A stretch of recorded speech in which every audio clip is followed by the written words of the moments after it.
Hello everyone, good morning, a very good morning to all of you. Let's start the today video lecture.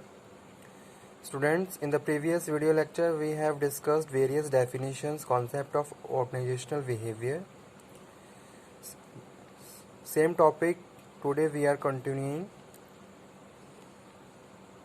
with the definitions. Okay, so let's start. Organizational behavior definitions.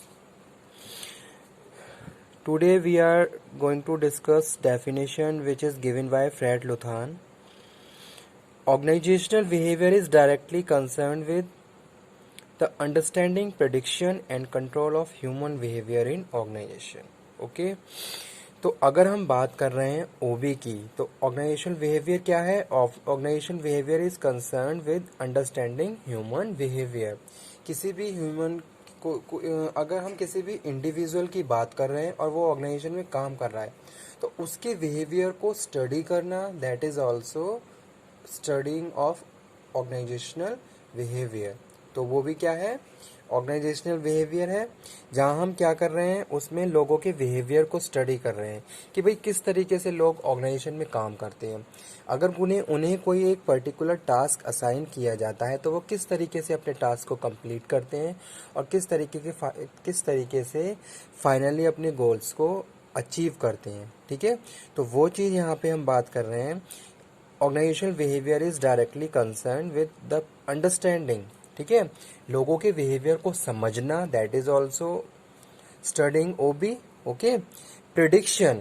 ठीक है, तो second यहाँ पे हम बात कर रहे हैं किसकी? प्रिडिक्शन की बात कर रहे हैं कि भाई एक इंडिविजुअल एक पर्टिकुलर सिचुएशन में किस किस तरीके से रिएक्ट कर सकता है.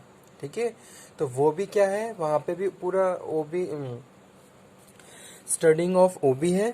ठीक है, एंड कंट्रोलिंग ह्यूमन बिहेवियर, और आप लोगों के बिहेवियर को कंट्रोल भी कर रहे हो. किस तरीके से उन्हें हम कंट्रोल कर सकते हैं, that is also studying of ओबी.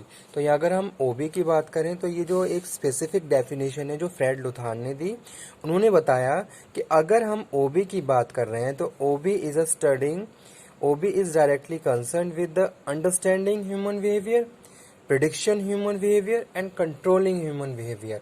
यानी कि हमें क्या करना है, अगर हम लोगों के बिहेवियर को स्टडी कर रहे हैं, उनके बिहेवियर को प्रेडिक्ट कर रहे हैं और उनके बिहेवियर को कंट्रोल भी कर रहे हैं, तो वो भी किसका पार्ट है? हमारे ओबी का ही पार्ट है, यानी कि स्टडिंग अबाउट ओबी.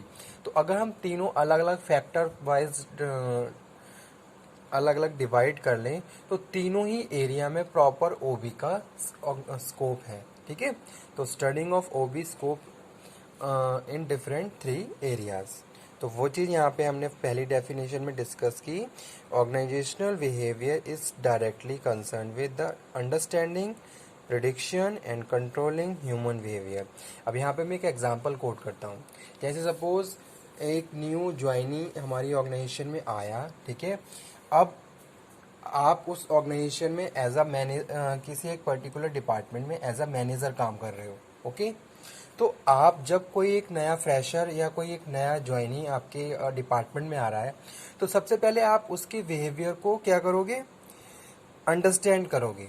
ठीक है, with the help of various activities. चाहे आप उसको कोई टास्क असाइन कर रहे हो, आप उसके साथ एक हेल्दी कम्युनिकेशन कर रहे हो, आपने क्या करा, उसको ग्रुप में काम दिया, टास्क असाइन किया, इंडिविजुअली आपने टास्क असाइन किया. तो इन अलग अलग एक्टिविटीज के थ्रू आपने ये क्या किया, उसके बिहेवियर को स्टडी किया. ठीक है, अब आप उसके बिहेवियर को प्रिडिक्ट भी कर रहे हो कि अगर ये इस एक पर्टिकुलर सिचुएशन में इस तरीके से रिएक्ट कर रहा है तो इसके रिवर्स जो सिचुएशन है उसमें वो इस तरीके से रिएक्ट करेगा. ठीक है, तो ये सारी चीजें हो गई आपके खुद का अंडरस्टैंडिंग. आपने उसके बिहेवियर को समझा, उसके बिहेवियर को प्रिडिक्ट करा और साथ के साथ जो भी वो एक्टिविटीज फॉलो कर रहा है. ठीक है, आप एज अ मैनेजर वहाँ पे काम कर रहे हैं तो आप उसके बिहेवियर को कंट्रोल भी करोगे. अगर कोई भी वो चीज़ प्रोसेस वाइज नहीं कर रहा है या कोई टास्क वो टाइम पे कंप्लीट नहीं कर रहा है तो उस केस में आप उसकी जितनी भी ये कैजुअल एक्टिविटीज़ हैं, इन सारी एक्टिविटीज़ को कंट्रोल भी करेंगे ताकि वो टाइम पे अपने टारगेट्स को पूरा करे और अपने गोल्स को अचीव करे. तो वो यहाँ पे हम बात कर रहे हैं organizational behavior is directly concerned with understanding, prediction, controlling of human behaviour in the organisation. ठीक है, अब नेक्स्ट पे आ जाइए। OB is the study of both group and individual performance and activity within the organisation. ठीक है, अब अगर हम ओबी की बात करें तो हम ओबी में हम बात किसकी बात कर रहे हैं? इंडिविजुअली भी हम डिस्कशन कर रहे हैं और एज वेल एज ग्रुप में भी, क्योंकि अगर हम किसी ऑर्गेनाइजेशन की बात करें तो ऑर्गेनाइजेशन में हम ग्रुप में भी काम करते हैं और इंडिविजुअली भी बहुत सारे टास्क कंप्लीट करते हैं। तो दोनों ही केसेस में हमें जो भी हमारे इंडिविजुअल हैं उनके ग्रुप को अंडरस्टैंड करना है कि भाई एक पर्टिकुलर पर्सन, एक इंडिविजुअल ग्रुप इंडिविजुअली किस तरीके से काम करता है और वो ग्रुप में किस तरीके से काम करता है, क्या डिफरेंस है दोनों में। ठीक है, अगर वो इंडिविजुअली टास्क कंप्लीट कर रहा है तो वो किस तरीके से एक्ट कर रहा है, अगर वो ग्रुप में काम कर रहा है तो किस तरीके से काम कर रहा है। तो इस तरीके से हमने पहले उसके बिहेवियर को अंडरस्टैंड करा, प्रिडिक्ट करा और फिर उसके साथ सारी चीज़ों को कंट्रोल भी करा। तो वो क्या है? That is studying of OB. ठीक है, तो OB is study of both group and individual performance and activity within an organisation. Organisation में जो भी हम एक्टिविटीज परफॉर्म कर रहे हैं, चाहे हम इंडिविजुअल कर रहे हैं चाहे हम ग्रुप में कर रहे हैं, तो वो सारी चीजें क्या है? Studying of organisational behaviour. ठीक है, objectives of OB. Organizational behavior studies the mechanism. Organizational behavior studies the mechanism governing these interactions, seeking to identify and foster behavior conducive to survival and effectiveness of organization. तो जो main हमारे objectives हैं ओबी के वो हम यहाँ पे बात कर रहे हैं। वाई वी आर स्टडिंग ओबी, ओबी है क्या, ओबी की क्या क्यों ज़रूरत है ओबी को स्टडी करने की। ठीक है, क्या इसकी नीड है? तो यहाँ पे जो फर्स्ट ऑब्जेक्टिव है वो क्या है? Job satisfaction. Job satisfaction, job satisfaction is very most important terms of organization. If you are not satisfied with your job, then sometime you can be demotivated to yourself. Okay, अगर आप किसी भी organisation में काम कर रहे हो, आप अपनी जॉब से सेटिस्फाई नहीं हो या फिर आप किसी दूसरे के काम से सेटिस्फाई नहीं हो, तो वो सारी चीज़ें आपको क्या है? टाइम टू टाइम उन सारी चीज़ों को कंट्रोल करना होगा, तभी आप किसी भी ऑर्गेनाइजेशन में सस्टेन कर सकते हो और अपने काम, जो भी आपको टास्क मिला है, जो भी आपका वर्क है, उस पर तभी फोकस कर सकते हो जब आप सारी चीज़ें प्रॉपरली, एक तो सारी चीज़ें जितनी भी टास्क हैं या कोई भी एक्टिविटीज़ है सभी प्रॉपरली आप परफॉर्म कर रहे हो, सारी चीज़ें प्रॉपर मैनेज हैं आप और इंटरेस्ट के अकॉर्डिंग आप काम कर रहे हैं, तो उस केस में आप सेटिस्फाई हो सकते हैं। अदरवाइज आप किसी न किसी एक ऐसे फैक्टर की वजह से डिससेटिस्फाई भी हो सकते हैं। ठीक है, तो अब जॉब सेटिस्फैक्शन किस तरीके से हम गेन कर सकते हैं, वो सारी चीज़ें भी हम ओबी में ही स्टडी कर रहे हैं कि भाई एक इंडिविजुअल अपनी जॉब से सेटिस्फाई है, तो कौन कौन से ऐसे फैक्टर हैं जिसकी वजह से हम कह सकते हैं कि हाँ, he and she is satisfy with his or her job. Okay, second one is finding the right people. To find out the right people, जैसा कि हमने बताते हैं, right person on right job. ठीक है, according to their skills and knowledge we have to place the person on a particular position. तो हमें क्या करना है? Right person on right job, लोगों को उनके स्किल के हिसाब से हमें काम असाइन करना है और वो सारी चीज़ें भी हम तभी कर सकते हैं जब हमने क्या करा? ओबी को प्रॉपरली स्टडी करा। ठीक है, तो यहाँ पे जो नेक्स्ट ऑब्जेक्टिव है ओबी का वो यही है कि you want to find out the right person on the right job. So this is the reason, the second main objective of the organisational behaviour. Third one is organisational culture. भाई बहुत सारी organisations हैं, ठीक है, सबका अपना अपना culture होता है।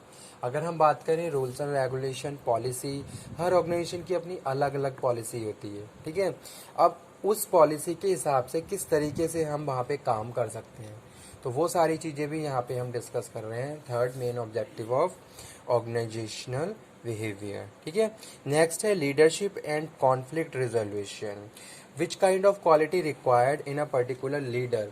अगर कोई लीडर अपने बहुत 10 फॉलोवर्स को फॉलो कर रहा है और ग्रुप में काम करवा रहा है, तो कौन कौन सी एक्टिविटी अलग अलग सिचुएशन में, कौन कौन सी क्वालिटीज अलग अलग सिचुएशंस में रिक्वायर्ड है। सपोज कोई स्पेसिफिक टास्क कंप्लीट किया जा रहा है, ठीक है। अब जो भी लीडर है वो किस तरीके से अपने लीडर फॉलोवर्स को फॉलो करेगा, कितना किस तरीके से वहाँ पे कोऑर्डिनेशन, किस तरीके से वहाँ पे प्रॉपर कम्युनिकेशन बनाएगा। तो ये सारी चीज़ें हम तभी आइडेंटिफाई करेंगे, तभी फाइंड आउट करेंगे जब हमने प्रॉपरली ओबी के हर एक एस्पेक्ट को आइडेंटिफाई या स्टडी कर लिया, ठीक है। Understanding employ better, you can better